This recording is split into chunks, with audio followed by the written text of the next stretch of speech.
थिले कट्टर प्रतिद्वंदी पर देखा मिलता उभयों मध्य दोस्ती। जानतु कोहली और स्टीव स्मिथ को मजादार कहानी।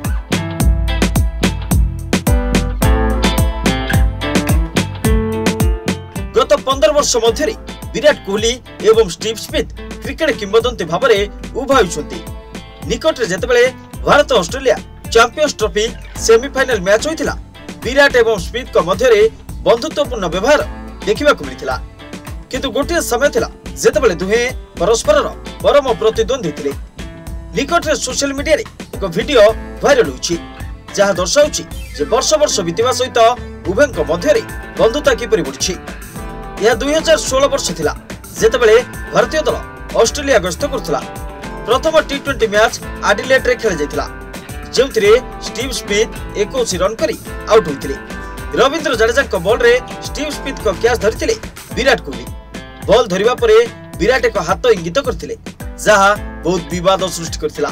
सेही विवादीय इंगित परे स्मिथ कहितिले जे विराट को एपरि करिबार कोनोसी आवश्यकता नाही।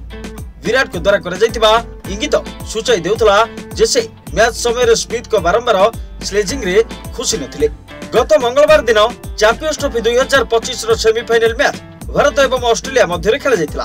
ए मुकाबला रे कंगारू दल प्रथम खेली 264 रन करथिला। जवाब रे भारत 4 विकेट बाकी थई मैच जीति फाइनल रे प्रवेश करथिला। ए मैच पर विराट एवं स्मिथ को बंधुत्वपूर्ण शैली देखा मिलता। दुहे परस्पर को आलिंगन मध्य करथिले जार फोटो सोशल मीडिया रे बहुल भाव में शेयर होइतिला। आपण को कहि रखछु जे सेमीफाइनल मैच पर स्टीव स्मिथ ताको दिनिकिया कैरियर रो अंत घटाइछथि।